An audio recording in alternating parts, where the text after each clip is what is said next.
I pray that you all are okay today. I'm going to go ahead and record the lecture um, on chapter 59 on BPH.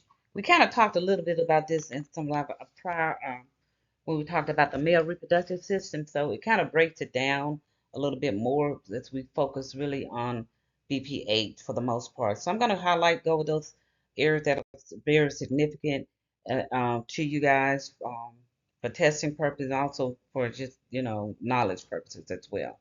So we know that what BPH is. Uh, we talked about that prostate gland getting enlarged, and when that gland gets enlarged, it kind of disrupts the flow of urine. So again, you're going to have a decrease in urinary output. Again, the clients will have a difficulty starting to urinate. They also will have a decrease in the flow of urine, and also they could have urinary frequency as well. Again, based on the enlargement of that prostate. Uh, Again, the cause based on the literature is not really understood. It could be related to some hormonal changes, that DHT hormone in those cells that could really create an overproduction of the prostate cells, which could also cause an overgrowth of the prostate tissue. So again, you will see in these clients they could have an increased proportionate of estrogen over their testosterone level in the blood. So again, so the cause is really not known, but we do look at those testosterone levels when we're looking at prostatic benign prostatic hyperplasia. The male reproductive system, again, this is just a diagram of that. You can kind of look at it and you can see where that prostate gland is located. And then you know how they do the test. They do the rectal exams when they um, testing, checking for enlargement of the prostate.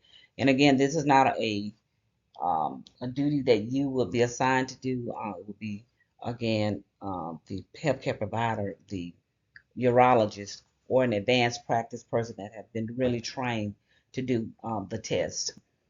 So again, the location of an enlargement is mostly significant. Again, we need to know where it's located because it's going to, determine the development of obstructive symptoms. And again, so again, usually when there's an enlargement of the prostate, like I said, it could cause some disruption in the urinary outflow. These are some risk factors. Again, age, obesity, lack of physical activity, alcohol consumption, and erectile dysfunction, also smoking and diabetes could lead to BPH. So some risk factors. And I mentioned again, you all can read those case studies, and there's a word in the case study, so make sure you read those. And if on the next slide here, you're going to see a visual view of the prostate gland. And as you see A, you see that prostate, that opening there. And on B, this is where they go in, they look with a cystoscope. And you see how that gland is closed up, that the prostate is closed up there. So in B, so of course it's going to cause, being that there's some closure there, it's going to cause that urine to back up, going to cause a decrease in urinary flow. Um, some of the clinical symptoms, again, they could be gradually symptoms. It could start, where the clients may just have a small amount of urine resistance to flow. So of course it's going to get worse as that prostate kind of, shrink or close up for the most part. So again, lower urinary tract symptoms, again, like I said, these clients, they're categorized into two groups. One, they could have obstructive symptoms and irritative symptoms as well. So these are lower urinary tract symptoms. Irritative symptoms, um, these clients could be related to inflammation or infection of the prostate, and they'll have nocturia, frequency, urgency. They can have dysuria, bladder pain, and of course incontinence. These are clinical manifestation of irritative symptoms or irritative. Obstructive symptoms you would see, of course, again, decrease in the force of urinary stream, uh, difficulty starting the stream, intermittency. They could start and then they'll stop. Takes them a long time to avoid, so they'll start urinating, then of course, sometimes it'll just cut off and then they'll start back. They may have some dribbling at the end of urinating, so because of the obstruction. Uh, it's relatively rare complication, but they can. Um, it could come some acute urinary retention where they have to go in and we have to put a catheter in, and sometimes they may have to have surgery. Again, something they may have to remove that prostate or any obstruction. There could be a tumor there. So again, these are the treatments that these clients may have because of the complication of BPH. So catheterization, they could have intermittent catheterization where we go in and uh, catheterize them on, put them on a scheduled plan, like every 2 hours, every 4 hours. Other complication could be UTI due to them not emptying the bladder correctly, which when that urine sits in the bladder, it could cause a bacterial growth. These clients can develop sepsis, and they can also develop bladder calculi. And we talked about the calculi, those bladder kidney stone, I mean the bladder stone. So again, there's a complication. They also could go into renal failure due to hydronephrosis. They could develop pyelonephritis. We talked about that. And they also could have a bladder damage. So remember, we talked about pyelonephritis, so you can't forget that. Okay?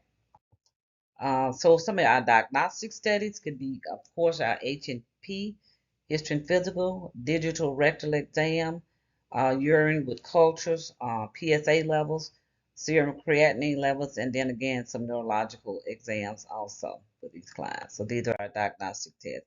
Also, we would check for post-residual urine volume. Is also assessed to determine the urine flow obstruction. Also, trans retro TRUS. It's trans.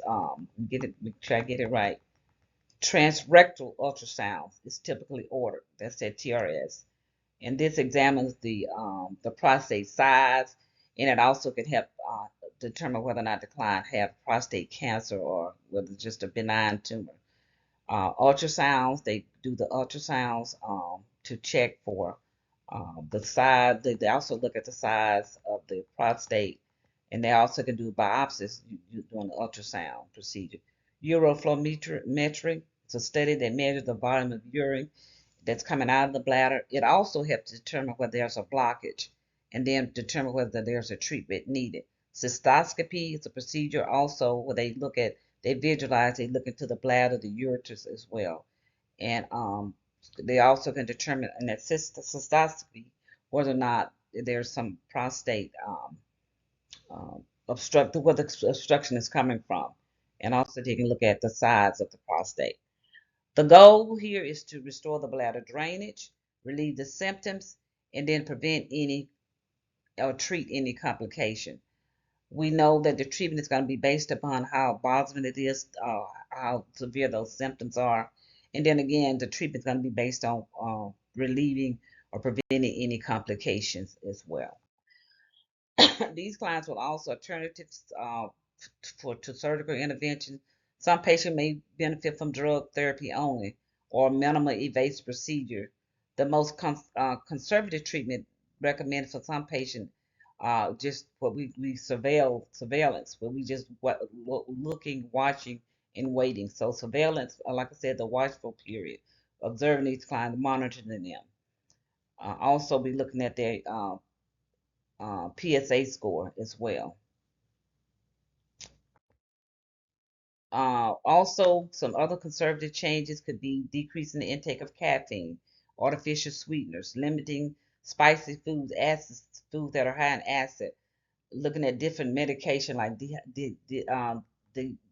decongestants, anticholinergics. We know that those drugs dry up secretion. So if you're going to dry up secretion, you're going to also dry up urine, decrease their urinary output.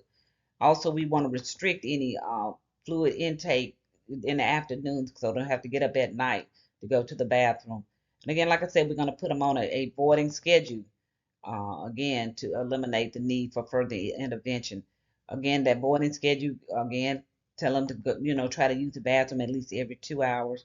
And then again, if they have to catheterize themselves, we want to make sure that they catheterize themselves on the schedule, you know, to alleviate any symptoms. Um, so again, I think that one of the questions on your other test, you don't really want to give the client anything to eat to drink at night because they have nocturia. They get up at night. Not only could they have nocturia, but they could also have be at risk for falls. Getting up at night. There are two classes of drugs that are used to treat BPH. Your 5A it reduce. I'm sorry. Reductase inhibitors, and your adrenergic receptor blockers. Also, these clients also may be put on a combination drug, may be effective in reducing the symptoms.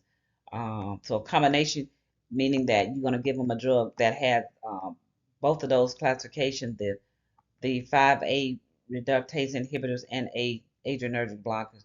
Because taking one drug is going to be more conducive to the clients. They may be more compliance rather, in taking one drug as opposed to taking two or three drugs.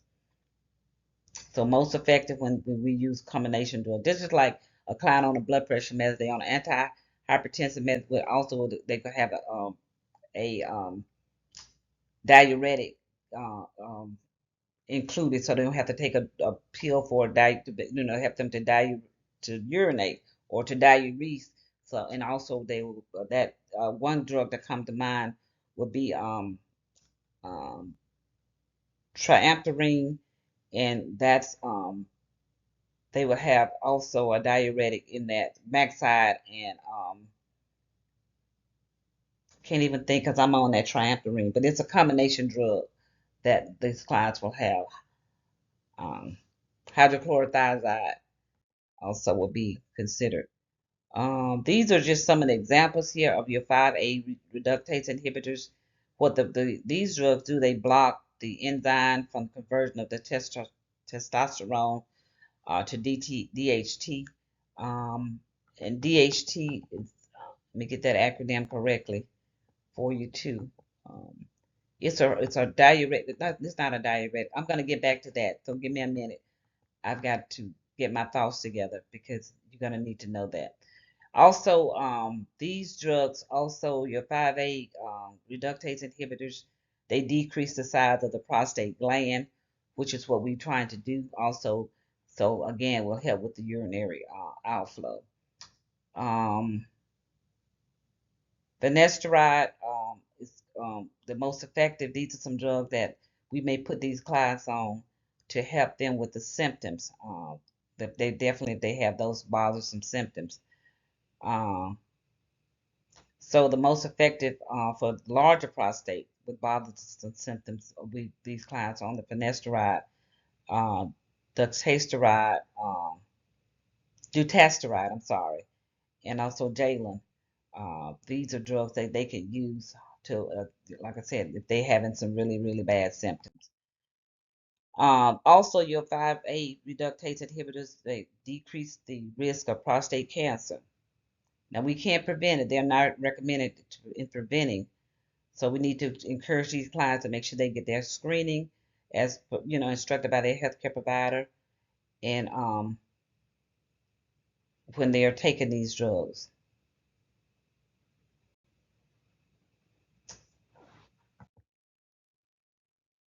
And not only when they're taking those drugs, they need to also have their annual screenings done as prescribed by their healthcare provider.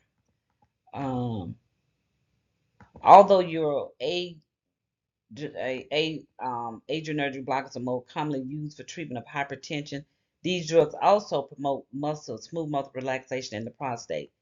And as you can see, there's some of these, like I said, they also could be used for hypertension, but they also help to relax the smooth muscles in the prostate.